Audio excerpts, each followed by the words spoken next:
Welcome to the Vision Gap Show.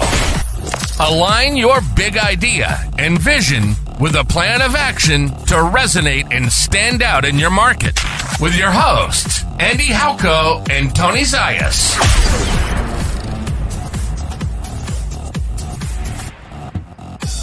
Welcome to today's show, everybody. Andy, we're talking brand voice today. This is something that I think from time to time can feel a little bit, fluffier, maybe not as, I don't know. Sometimes I get the sense it feels more benign, or at least when people talk about it going into the process and defining brand voice. But I think there's a strong correlation when you look at brands that have like really strong loyalty affinity. There's almost always a very powerful brand voice associated with that. So we're going to dive into this, talk about the process, but what are your initial thoughts on the topic?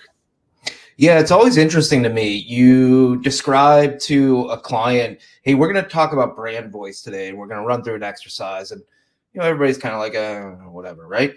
And then they get into the exercise and they go through it. And there is this strange epiphany that ends up happening of like, oh, I get it. And I see the value and people actually enjoy it. And, of all the exercises and things that we do, this one, can sometimes feel like it's got this great immediate outcome and really tangible. And so I always find it interesting that when you just throw out the term, oh, we're going to create a brand voice, everybody does have that like, that's fluff, right? But when they actually get through the process and they think about, okay, now we can use this information to improve what we do in marketing and sales, maybe even product development, they understand the true value of defining something like this.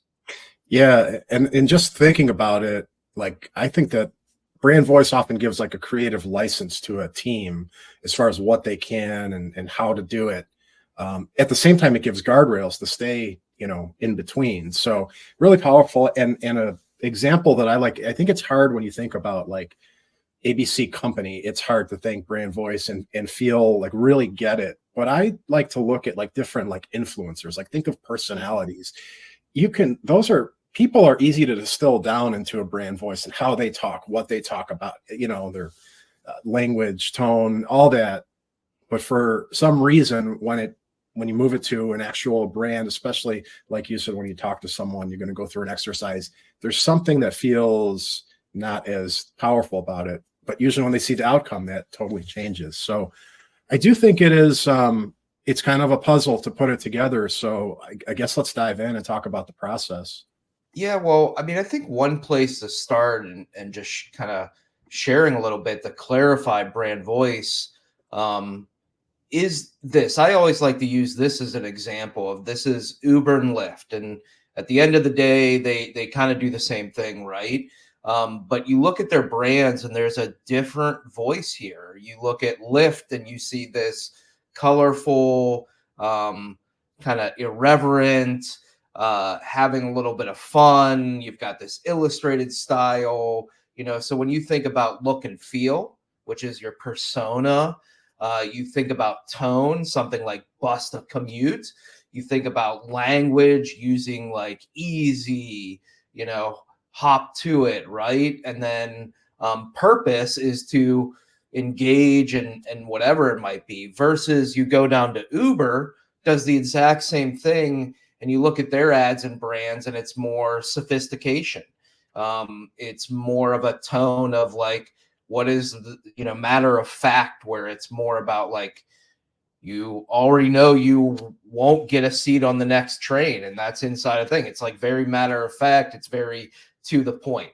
And so you can look at something like this and really understand in your head, okay, these organizations have defined a brand voice.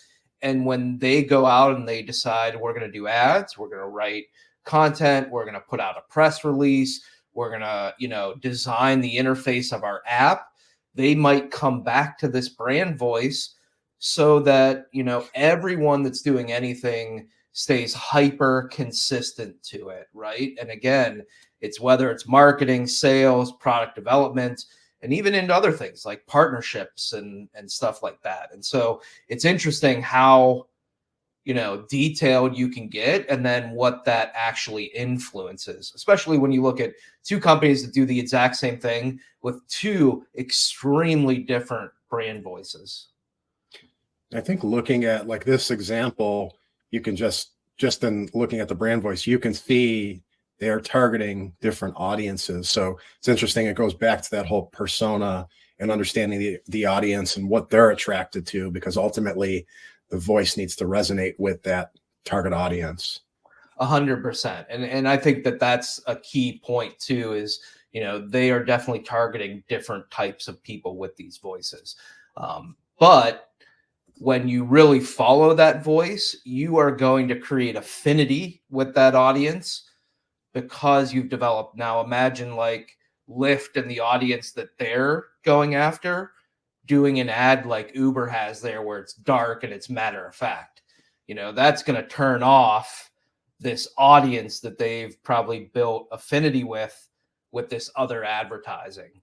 And so now all of a sudden, like if you're putting these ads out here that don't match, you're hurting this strong brand that you've developed.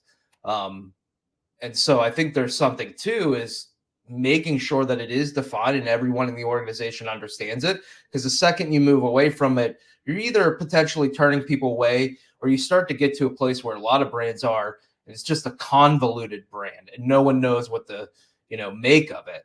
And so that can also be a really big challenge. Yeah, for sure.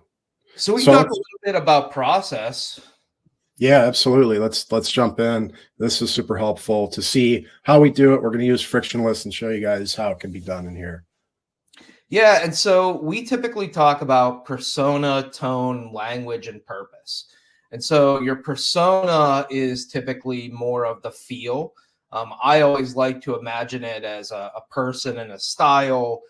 For us, I've always talked about like that entrepreneur that's been there and sold their company, always wears jeans, and is very confident, knowledgeable, but hyper approachable. That's the feel that we want to give. Then we have tone, which is, again, kind of that sound, that wittiness, or is it serious? Language, what are the types of words that we use? Very integrated with tone, but also provides a lot more specificity. And then purpose, what is our brand voice trying to do? And I think one of the key things is that, under all of these, you can't do all of it, right? And so that's why we've developed this online workshop for folks to make it easy. And so what you can do is you can come in here with persona, and it gives you the option of choosing a primary, a secondary, and a tertiary. And your whole team can do this. And Tony, you and I are both going to do it right now, just to show how it works. And so let's say I want, I think our company Frictionless bold. And then I would say I would like it to be also a little intellectual. I don't mind a little quirky here and there, right? And so, it's interesting now what you're seeing in real time. Tony, you're doing this on the other side, is that, we both said bold. One of us said approachable, another intellectual. And so we, didn't completely align, but we've got some different pieces here. And so if you've got a team of folks, it's coming in and scoring all of these where you're really trying to get some alignment. And then what you can sit here and do is have conversations, say, here's why I think approachable. Here's why I think intellectual. I may pull off that and say, okay, now that you say it, I don't think it's intellectual. I'd really like confident. I agree with you. And all of a sudden now our scores are going to change, and we're going to come up and have bold and confident as our two top ones. And so again, if you're doing this with a leadership team, it's a very structured process to now come out and say, well, our look is going to be bold and confident, or whatever it ends up being for how you want to look. And then the process is really the same as you get into these other ones. So for tone, we may want a very inspirational tone for Frictionless, and I'll just say motivational is kind of the same, so I might not choose that. I'm going to go with a little bit witty. Oh, look, we both did witty. So look at that. We came up with inspirational and witty. We've got these 2 votes. You added direct as your tertiary. And so now, again, under tone, we would really look at when we write headlines and we create articles, how can we mix this inspiration and witty, and like you have direct as kind of a tertiary. And then you can go to language. So what is the type of language? So we might want more words that are casual. We may want words that are jargon free, something like that. And so now, again, these have been specifically selected here for you to choose from and really develop. And then purpose, the final one, things like to educate and to engage and to empower, let's say. And so now we've gone through this process, you and I, Tony, and we've each chosen words. And now we come back and we've got a clear brand voice that's been developed. And the system says it's highly definitive because, multiple people have filled it out, and it kind of lets you know that you've gotten to that point. So now we've got this persona of bold and quirky, tone inspirational and witty, language casual and jargon free, and our purpose is to educate, engage, and empower. I'll open it up, Tony. What'd you think about the process? Yeah, no, and we've done this, for many years. We've done the workshops defining brand voice, and in the old days, it used to be, in a room and sticky notes or whiteboards and whatnot. This just makes it so simple and easy to do. I like saying that you could see in real time, like as the votes changes, I add something and kind of as things update. So it makes it simple because it is a puzzle putting the pieces together. And the collaboration really helps because you can talk through the pieces and say, well, you're right. That's a good point. Like, I don't really think witty needs to be as high up on the priority, for a certain piece or whatever. So, and then the thing that I'm, kind of clicking back and forth here, the great thing that Frictionless does, because you can have these voices that you use in other places to create content and do other things, but it'll maintain your individual voice that you specifically selected. And then what was the combined where the top ones came out as your team voice. And you can even create your own new kind of custom voices if you quickly wanted to create something and say that was compassionate and, a little bit entertaining. The tone is a little bit cheerful and encouraging, and the language is, descriptive.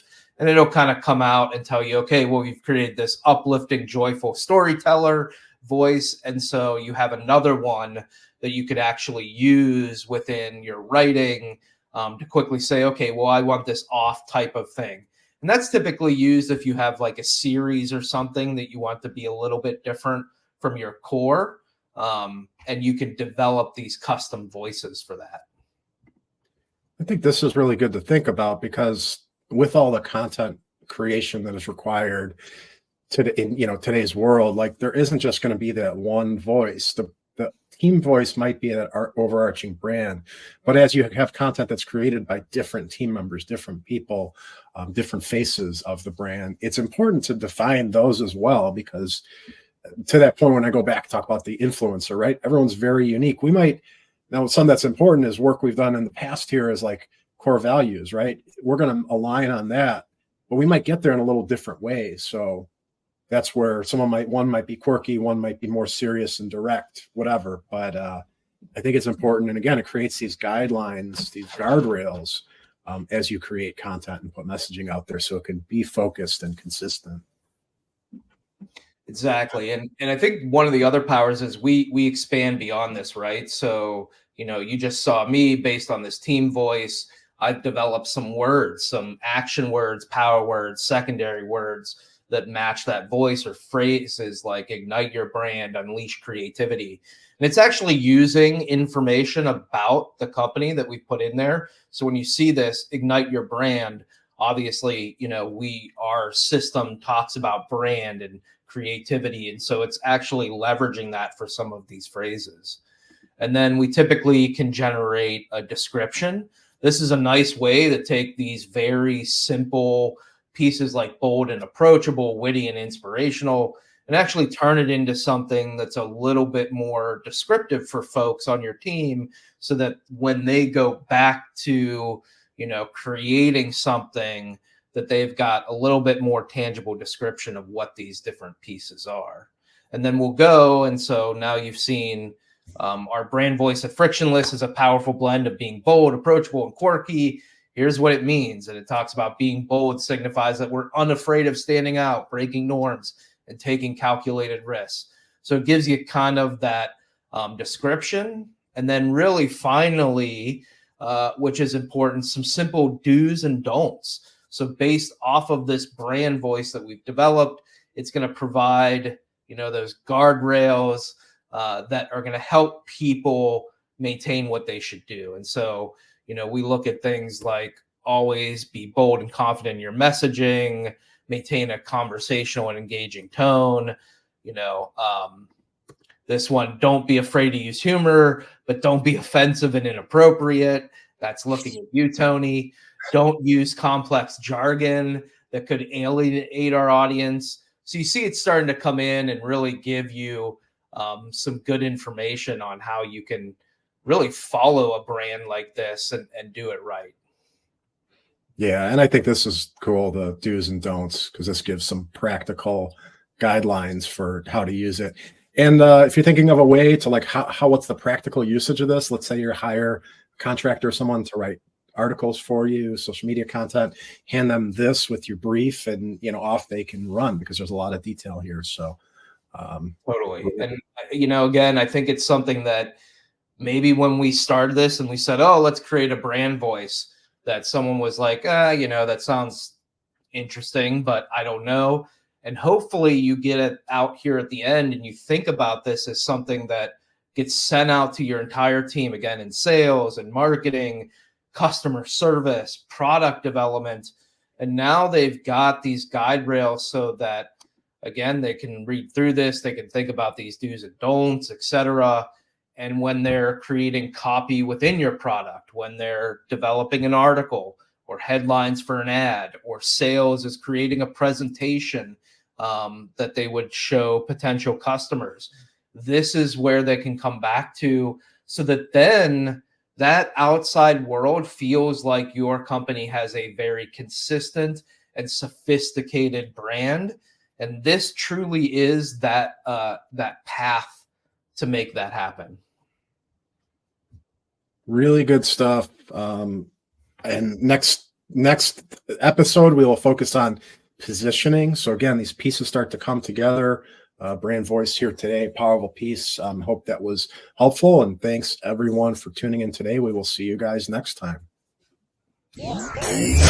This episode of the Vision Gap Show has been brought to you by Frictionless. Build high-impact strategy at scale. Create your vision, brand position, and go-to-market strategy, all in a collaborative AI-enabled workspace. Visit frictionlesshq.com to create your free account today.